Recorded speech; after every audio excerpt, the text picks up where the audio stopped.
Yukuso! Welcome back to Japan Diaries with Hazel. For today's video, ayan, it's Matsuri season. So, Matsuri po ngayon ng Gotemba. At for this year, ipapasyal ko po ulit kayo kung anong ganap sa Matsuri ngayong taon na to. So, samahan niyo ako guys at huwag kayong bibitaw. Sa mga bago pa pala sa channel ko, don't forget to subscribe and click that like button below para naman po dumami tayo. Sana po magustuhan niyo yung video ko today and see you guys! Enjoy watching! Ayan po, makikimarites po tayo kung anong ganap sa Matsuri ngayon dito sa Gotemba. So it's Matsuri season po at ayan, ililibot ko kayo sa Matsuri ng Gotemba guys ngayong taon na to. So huwag kayong bumitaw. Okay, pala bago sa channel ko, don't forget to subscribe and like that like button below para naman po dumami tayo. Hope you enjoy my video today and see you guys. So, dito po kami nakatira dati. Alam niyo ba, yung isang buong bahay pero luma po siya doon. Ngayon ano na po siya, naging parking na. So ang lapit po sa lahat. Ang dami ng tao guys, tingnan nyo. So magkikita daw kami ni Mama Apple today. Mukhang mas masaya ngayon. So ayan po, taon-taon ginaganap ang Matsuri o Summer Festival dito sa Gotemba. Hindi lang po Gotemba ang nagsiselebrate ng Matsuri guys. Actually buong Japan ginaganap po yan. Kaya lang po iba't ibang araw at iba-ibang tawag nito petsa. Dito po sa Gotemba guys, mostly ginaganap po siya every August sa unang Saturday at Sunday po ng August. So ayan, 2 days po yan. Kaya lang ako, hindi talaga ako nakakagala tuwing Sabado. So mostly Sunday po ako naglalakad kapag Matsuri.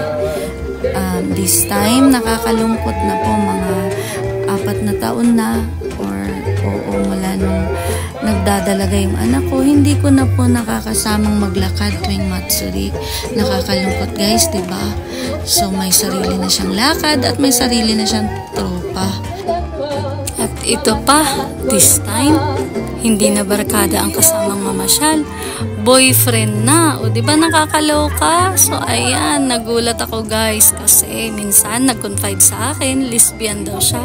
Tapos ngayon malaman ko may boyfriend na. O diba kaloka?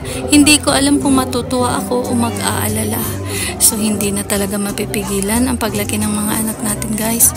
Kaya sulitin habang nakakabanding pa sila.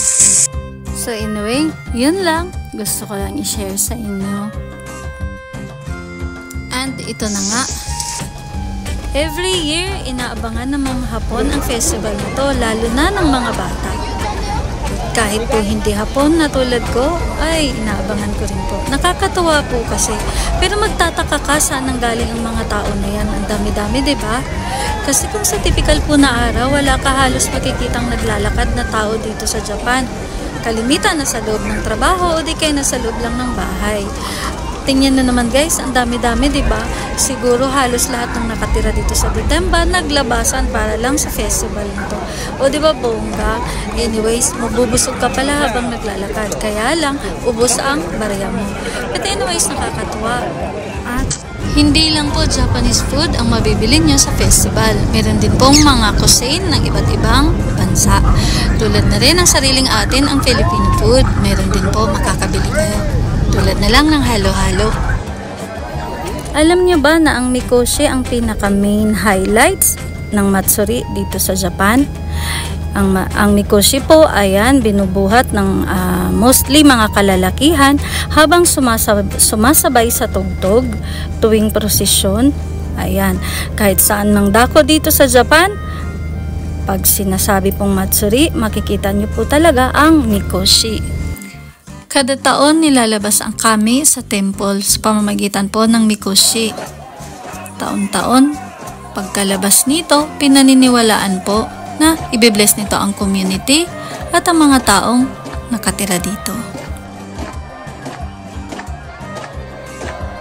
Here in Japan, there are countless local festivals known as Matsuri, each celebrating a shrine's deity or a significant seasonal or historical event.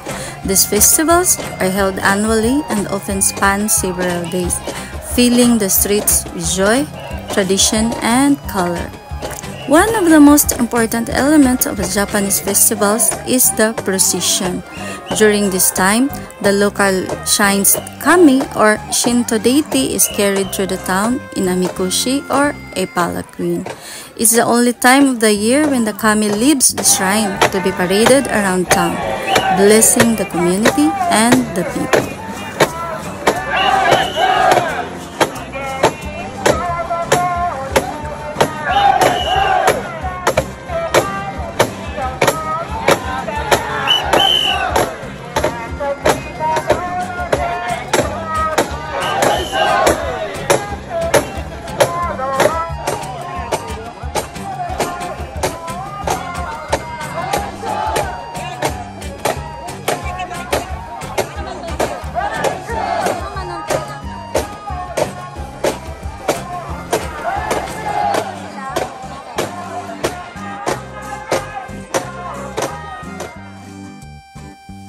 And guys, kapag festival, kagaya rin sa atin sa Pilipinas, hindi nawawala ang mga foodies. So ayan, hindi patatalo ang Pinoy. Meron din pong nagbebenta, katulad na lang ni Mama Aya.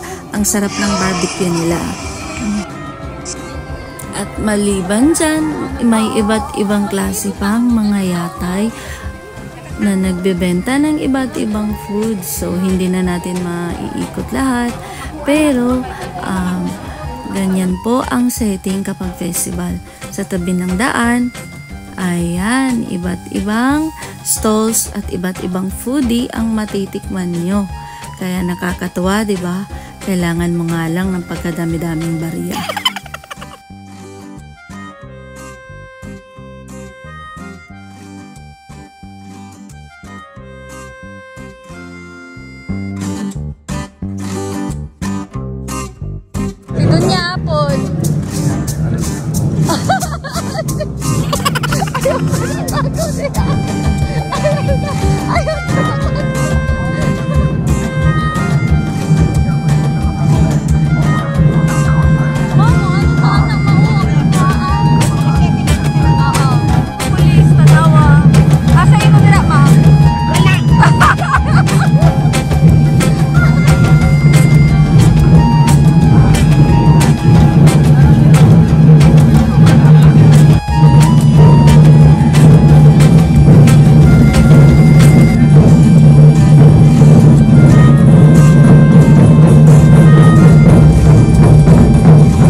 Isa sa mga highlights kapag Matsuri ay ang mga iba't ibang performances, katulad na lang ng taiko na yan.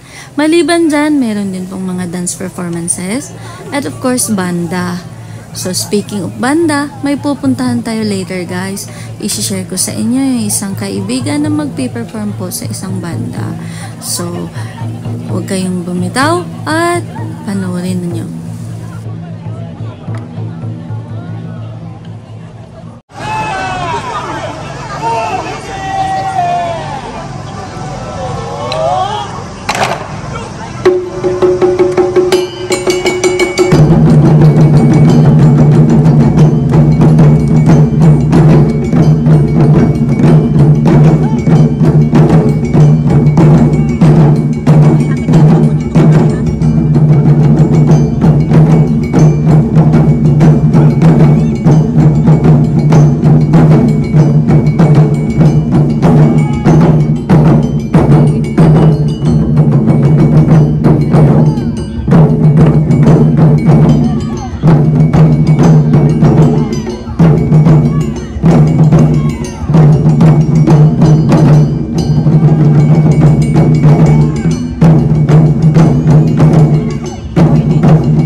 So guys, nabanggit ko nga kanina, ang nakakatuwang highlights kapag Matsuri ay yung mga performances ng iba't ibang grupo, iba't ibang pasabog nga, diba? So, ngayon, pupuntahan na natin ang banda rito, banda ron. Joke! Anyways, isi-share ko po sa inyo ang isang live performance po ng isang kaibigan at proud to say na Pilipina po siya. Of course, kakaiba talaga ang Pinay guys o Pinoy. Hindi matatawaran ang talento, diba? At kahit saang sulok man ng mundo, talagang nag-i-excel ang mga Pinoy. So, i-share ko po sa inyo ang performance ni Ate Marie. So, 'di ba? Kahit Matsuri dito, Matsuri ng Japan, may Filipino performer pa din. O 'di ba, bongga? Kakaiba talaga ang Pinoy, guys. At tingnan niyo naman ang pagkakaiba sa performer na Japanese at Filipina. Panoorin niyo, guys.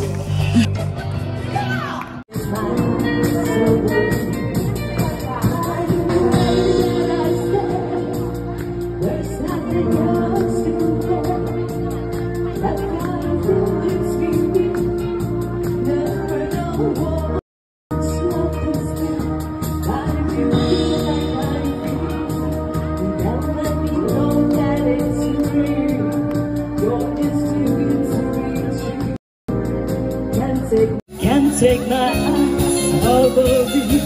Come on, everybody, dance with me! Woo!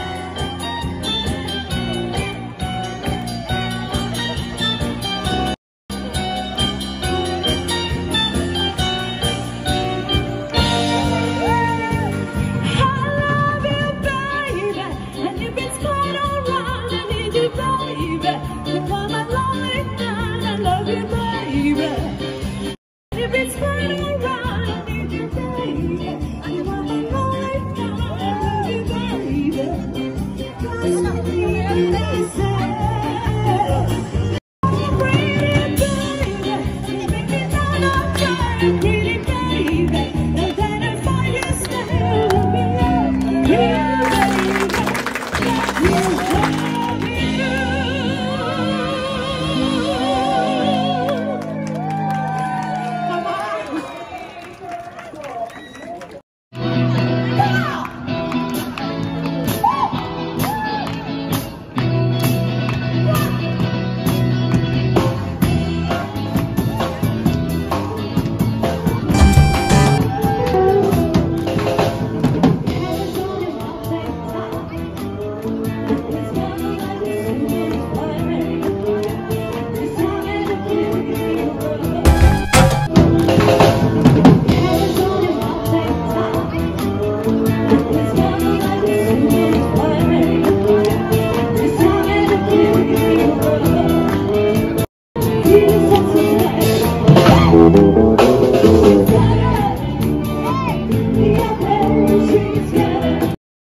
Guys, that's all for our video for today. Hope you like it. And sana po, huwag niyo pong kaligtaang mag-subscribe. God bless everyone and thank you for watching.